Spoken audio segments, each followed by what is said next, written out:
un saludo afectuoso para ustedes y para la audiencia.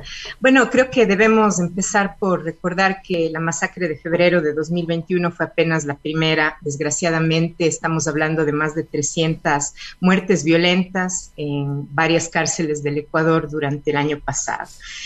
Creo que lo más urgente a recordar en este momento es que no ha existido todavía un proceso tangible de reparación para las familias y seres queridos de las víctimas que perecieron en las masacres, teniendo en cuenta que el Estado ecuatoriano es el custodio, digamos así, de las personas que se encuentran privadas de la libertad. Es decir, es el Estado y a través del Estado, a través del gobierno del Estado, quien debe garantizar el bienestar y la integridad de las personas privadas de la libertad, y por lo tanto en este caso, al haberse producido las muertes, es el Estado quien debe reparar.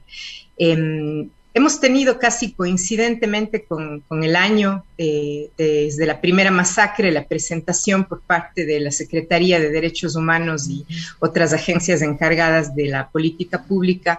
Se dio ya la presentación junto con el presidente de la República y la compañía de una representación de la ONU. Un plan que se dice que es el primero con enfoque de derechos humanos en la historia del Ecuador. Más allá de que eso sea o no preciso, ¿cierto? Todavía tenemos que ver si es que va o no a existir una brecha entre el plan, que no lo he podido leer, solamente escuché la presentación, aún no hemos recibido. Entiendo que se trata de un documento bastante extenso, pero al menos durante la presentación de la política pública, pues evidentemente pareció manejarse un discurso de derechos humanos y de respeto por la dignidad, tanto de las personas perecidas cuanto de sus familiares. No obstante, sí quisiera, para cerrar esta primera impresión, mencionar que si bien se dijo en la presentación de la política pública que hubo alrededor de 20, me parece, organizaciones de la sociedad civil en diálogo con el gobierno para preparar esta política pública, la Alianza contra las Prisiones y algunas de sus organizaciones fueron invitadas. Se extrajo alguna información de nuestras organizaciones, pero no sabemos en qué medida se acogieron muchas de las estrategias ya concretas que sugerimos, ¿verdad? Una de ellas es el despoblamiento de la cárcel, y si bien hay un indulto presidencial emitido bajo decreto, todavía está por verse si, dados todos los requisitos que hay que cumplir según el decreto, va a salir un número considerable de personas privadas de la libertad.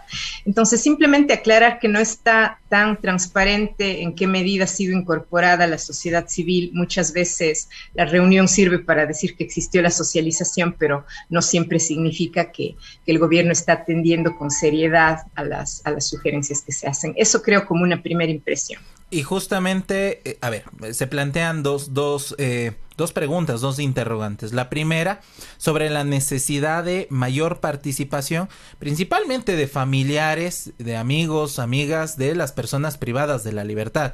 Digo, esta era una de las observaciones que se daba cuando se conformó esta comisión de pacificación de las cárceles, en donde, de los centros llamados de rehabilitación social, en donde esa observación se daba. Familiares de las personas privadas de la libertad, porque conocen directamente de las condiciones en las que se encuentran, que no es de este momento, es un histórico de la política ejecutada justamente en esos centros. Ya lo recordábamos también cuando se planificaba la creación de estos centros penitenciarios en el anterior gobierno del expresidente Correa. Esto tiene ya un tiempo, ¿no es cierto? Entonces, la primera observación es: ¿por qué no incluye finalmente en los planes y en las acciones la participación de estos sectores que están acompañando a los centros de rehabilitación en el país? Bueno, al menos en la presentación de la política pública y en la retórica, digamos, se indicó que ha existido un diálogo por parte de la Secretaría de Derechos Humanos y otras agencias con, se dice, un número elevado de familias de las personas que perecieron en las masacres. Sin embargo, hay que nuevamente prestarle atención a la brecha que se va abriendo entre el discurso y las prácticas, porque pensemos, por ejemplo, en el indulto, que sería una de las herramientas más eficientes y rápidas para despoblar las cárceles. Se contempla únicamente la posibilidad de salida de personas que han sido encarceladas por robo hurto, abuso de confianza y estafa, con algunos requisitos adicionales que, bueno, son varios.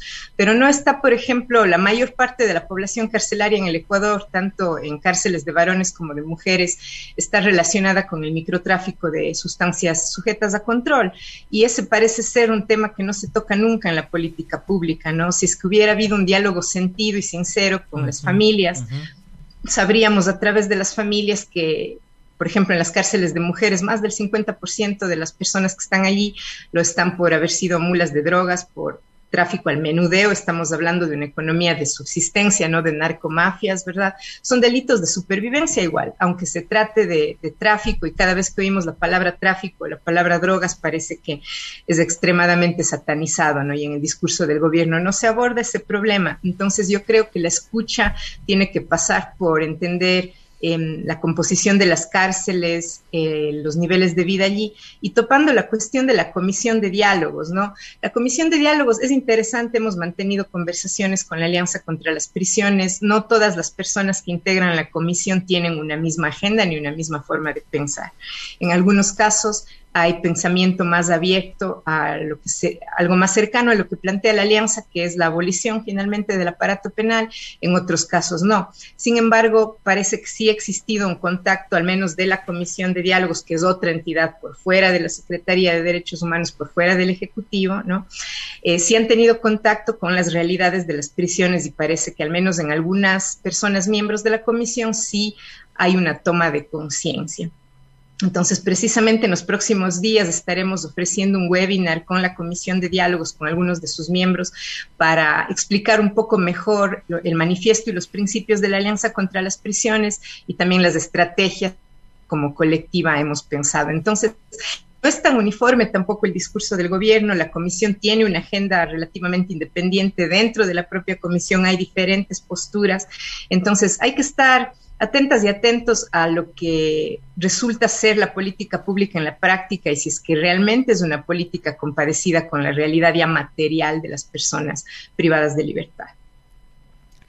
Ahora, en días pasados el presidente Guillermo Lasso habló de dar indulto a un número de personas que en estos momentos están detenidas. Sin embargo, tú mencionas que un poco esta política, esta idea, no está muy en consonancia con la situación de las cárceles.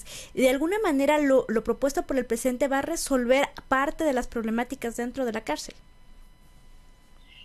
El propio presidente anunciaba en redes sociales que espera que se excarcele alrededor de 5,000 personas, que teniendo en cuenta que la población carcelaria es de más de 30,000, tendríamos que ver si es que realmente va a ser una diferencia, además si es que realmente llegan a estar excarceladas 5,000 personas. ¿Por qué digo eso? Porque hay una serie de requisitos, ¿no? Como decía hace un momento, la persona tiene que haber cumplido un porcentaje de la condena, tiene que no tener ningún proceso pendiente en su contra, y dice el decreto incluso ninguna investigación previa. No quiero adelantarme, pero no es nada difícil provocar que se inicie una investigación previa contra una persona para evitar que salga. Además que la investigación previa debería estar en reserva técnicamente, ¿no? Entonces, ¿cómo es que se certifica eso? Fuera de eso, se trata, por ejemplo, solo de los robos en los que no haya habido consecuencias de lesiones o de muerte. Un robo por definición es violento, ¿no? Entonces tendríamos que ver realmente cuántas van a ser las personas que se pueden acoger. El abuso de confianza no es un delito que haya puesto en la cárcel a muchas personas, es un delito contra la propiedad no violento, pero no hay una población carcelaria masiva por ese delito, y luego tenemos la estafa simple, ¿no? Entonces, yo no sé, creo que es optimista desde el discurso oficial decir que serán 5,000 personas, esperemos que sea la mayor cantidad posible de personas la que salga. Sin embargo, creo que la vasta mayoría de la población carcelaria se queda fuera de este beneficio. Pensemos nuevamente en las cárceles de mujeres, ¿no? Si bien, claro, hay personas por delitos contra la propiedad, tenemos una población de mujeres presas, sobre todo por cuestiones de microtráfico. Y luego, si es que vamos a las cárceles de varones, es lo mismo. El discurso oficial no hace una diferenciación entre lo que, claro, ellos llaman las mafias del narco, pero esa no es la mayoría de la población carcelaria. En las cárceles del Ecuador hay mucha gente mucha gente presa por delitos de pobreza, y el microtráfico puede ser y es un delito de pobreza en muchas zonas del país. Entonces, creo yo que las medidas están tomadas hasta cierto punto para mostrar acción, para calmar los ánimos de la sociedad civil y de las organizaciones de defensa de los derechos humanos, pero todavía tenemos que ver si en la realidad material va a tener un impacto tangible en el despoblamiento de cárceles. Y justamente, ¿cuál sería desde la Alianza contra las Prisiones, familiares de personas privadas de la libertad o personas excarceladas, en que sea una política más integral? Digo porque hay una acción de indulto, pero las personas que son excarceladas salen a un ambiente en donde no hay trabajo, en donde la economía está precarizada, en donde hay un nivel alto de empobrecimiento. Entonces, incluso desde esta visión, y lo conversábamos hace unos segundos con Paulina Recalde, hay una percepción a nivel país de inseguridad. Y claro, en los discursos de esto se va a ahondar de qué van a hacer las personas que sean excarceladas, qué va a pasar con esas 5,000 personas y cómo lo está manejando en el discurso de derechos desde la política nacional el presidente Guillermo Lasso. ¿Hay políticas complementarias o hay esta acción concreta del decreto 355 que genera el indulto? Esa es una pregunta sumamente útil porque efectivamente el problema de las acciones como estas es que en la retórica pueden parecer importantes, nos da la impresión de que el Estado está tomando cartas en el asunto, pero efectivamente hay cuestiones mucho más estructurales que la política de este gobierno no está abordando, en general quiero decir, ¿no? No se trata de un gobierno con una agenda fuerte de redistribución económica, por ejemplo, una agenda que fortalezca la seguridad social, una agenda que fortalezca los servicios públicos, y todos esos factores juegan un rol importantísimo en el momento de hablar de las oportunidades que puede tener la población para su movilidad social y para satisfacer sus necesidades más inmediatas. Entonces, si hablamos de personas, Carol Noroña recientemente en GK publicó una historia de lo que es el microtráfico en Puerto Viejo, por ejemplo. Tenemos zonas del país donde no hay servicios públicos, no hay educación y no hay empleo. O sea, ¿qué esperamos que la gente haga para llevar el pan diario a su mesa, ¿no? Y hablando ya más específicamente de las cárceles, algo que hace falta y ha hecho falta desde siempre en el sistema penitenciario ecuatoriano es el acompañamiento posterior a la estancia en prisiones. Sabemos que la regla es la reincidencia. Lo excepcional es que una persona al salir, digamos, cambie de vida, y eso va a depender mucho de que, por ejemplo, tenga acceso al empleo, ¿verdad? Porque si vuelve a salir a un país que no le ofrece nada, ¿qué esperamos que hagan las personas para sobrevivir? Es lo que yo me pregunto. ¿O se trata de que esperamos dejarlas morir también? Entonces, ¿cómo garantizamos el acceso al empleo? La palabra empleo no se mencionó nunca en la presentación de política pública, por ejemplo, ¿no? Entonces, eso es importantísimo, y más allá de eso, creo también que otra cosa que está quedándose en el silencio es qué va a pasar a continuación con la política de seguridad. Algo en lo que la Alianza contra las Prisiones insiste mucho es en desmilitarizar e incluso sacar a la policía también de la administración de los centros penitenciarios, que se está prestando para una serie de movimientos opacos en donde no sabemos cómo ingresan las armas, por ejemplo, cuando ha habido los enfrentamientos. Otra cosa que hemos dicho es no construir más cárceles. Está comprobado históricamente en nuestro país que construir cárceles más grandes solo sirve para que se llenen más, para que aumente la población carcelaria, ¿cierto? Entonces son temas cruciales que además también son parte de la voz de las personas, familias, de las personas que están privadas de la libertad, y que sabemos que la penalización de la pobreza en este país es un problema enorme. Además que la prisión se está usando para gestionar problemas que son de otra índole. Por ejemplo, el problema de la dependencia de sustancias sujetas a control es un problema de salud pública. No se puede usar el aparato carcelario para gestionar eso, para embodegar a las personas que no tienen oportunidades de movilidad social, ¿no? Entonces creemos que todavía, a pesar de la integración de un lenguaje de derechos humanos y de esa presencia legitimadora del funcionario de la ONU. Cuando se presentó la política pública, todavía hay temas allí sumamente delicados y cruciales que no se están abordando adecuadamente. Un último tema, y lo nombrabas, Vero, disculpa por interrumpir. Asistimos lamentablemente, a un año de lo que sucedió, el inicio de estas masacres. Responsabilidad por la garantía y porque está bajo la protección del Estado, ahí no hay vueltas que dar, en estos centros de rehabilitación, en las cárceles en el país. ¿Qué ha pasado en este año en tanto a las investigaciones? ¿Tienen ustedes desde la Alianza contra las Prisiones datos de las investigaciones, de la búsqueda de justicia y sobre todo también de la reparación? Porque claro, aquí no podemos decir, bueno, eso ya pasó, quedará en la historia del país, lamentablemente lo recordaremos. No, ahí hay unas responsabilidades de investigaciones. Se han acercado justamente a las familias para generar este plan, a decir del discurso en esta semana en el lanzamiento de este plan desde el gobierno nacional. ¿Qué reportes tienen ustedes sobre las investigaciones y la reparación que se pueda dar a las familias? Bueno, efectivamente, algunas de las organizaciones de la Alianza contra las Prisiones han tenido contacto directo y seguimiento muy cercano con las familias. Una de esas organizaciones es el Centro del Comité Permanente por la Defensa de los Derechos Humanos, CDH Guayaquil, ¿no? Y desde CDH Guayaquil vimos que la respuesta inmediata del Estado fue muy deficiente, hubo bastante revictimización de las familias que se acercaban a pedir información, hubo bastante desorden. El problema aquí es que, como todo, cuando tiene que ver con los procesos formales jurídicos, muchas de estas reparaciones estarían sujetas a la determinación de responsabilidad legal de varias índoles, incluso penal, por lo ocurrido en las cárceles, y no ha habido una iniciativa seria del Estado por realizar, ¿verdad?, la identificación de esas responsabilidades.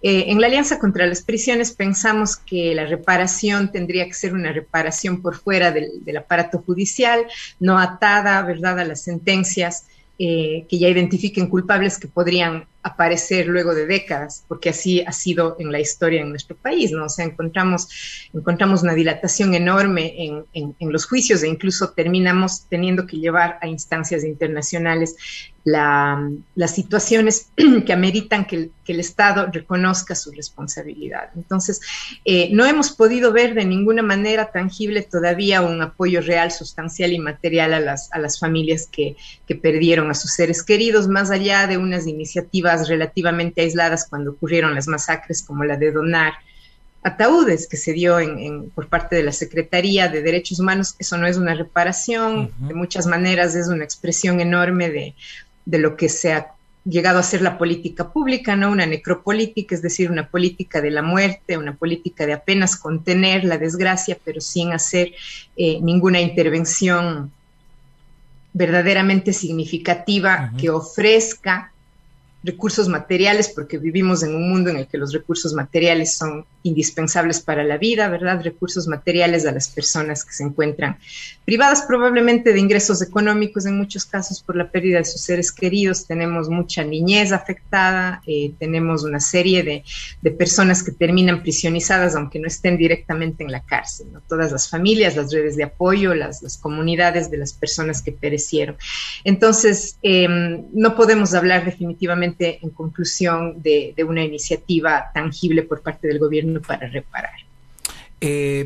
Abusando un poco de tu tiempo, disculpa, Silvana, es indispensable, también estábamos haciendo la lectura de varios comentarios en la transmisión, que si es que está tomando en cuenta la política pública para solventar esta problemática en el sistema carcelario, también la mirada de género, porque nos preocupa, se ha potenciado y es evidente lo que ha pasado en las cárceles de varones, pero hay una realidad también en las cárceles de mujeres y también el tratamiento de las personas de la diversidad sexogenérica.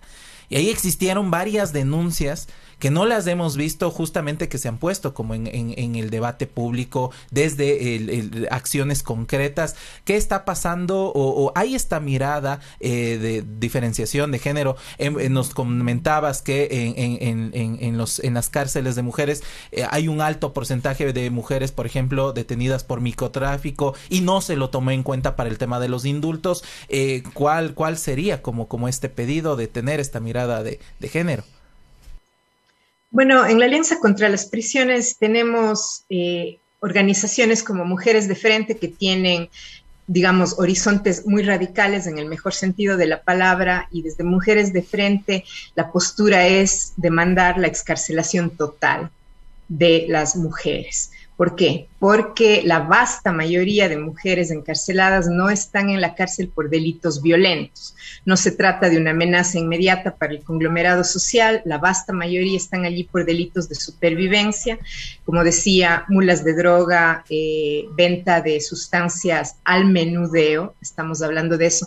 Pero además hablamos de mujeres que sostienen la vida en sus hogares, madres de familia, mujeres que cuidan a sus padres ancianos, a familiares enfermos. El momento en que se encarcela a las mujeres se rompe la posibilidad de sostener la vida por lo general en sus comunidades, en sus grupos, ¿no? Esa es una de las posturas, y parte de la Alianza contra las Prisiones también es Vivir Libres, que es una red comunitaria trans.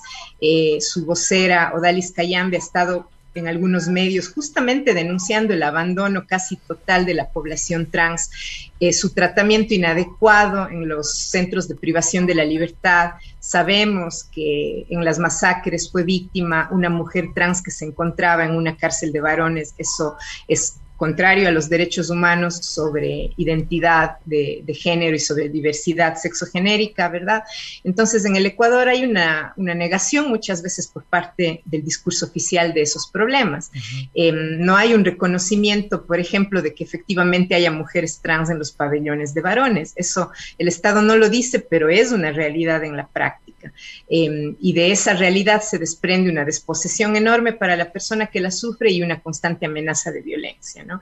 Entonces, creo que la mirada de género tiene que tener en cuenta muchas cosas. Una de ellas son los efectos de la encarcelación de mujeres, otras son los motivos por los que se encarcela a las mujeres, supervivencia en la mayoría de casos, situación de las diversidades sexogenéricas, y también tener en cuenta algo de lo que hablamos poco, y es que la criminalidad es un fenómeno masculino, ¿no? Si es que nos ponemos a examinar globalmente los porcentajes de población carcelaria, las mujeres terminan siendo un porcentaje mínimo, y al tratarse de un porcentaje mínimo que además suele estar encarcelada por delitos no violentos, creo yo que el horizonte de la excarcelación total, siendo por supuesto parte de una agenda abolicionista, no es descabellado, ¿no? Tener en cuenta también cómo estamos educando, cómo estamos ejerciendo la educación pública, prestando ese servicio, porque continúa tratándose en la mayor parte de población carcelaria de varones jóvenes, ¿no? De varones jóvenes con muy poco acceso a la educación y al empleo. Entonces, estos son fenómenos todos atravesados por el género que tienen que ser abordados mucho más directamente. Silvana, muchísimas gracias por esta entrevista y esperamos tenerte en una nueva oportunidad. Muchísimas gracias, igualmente, y buen día.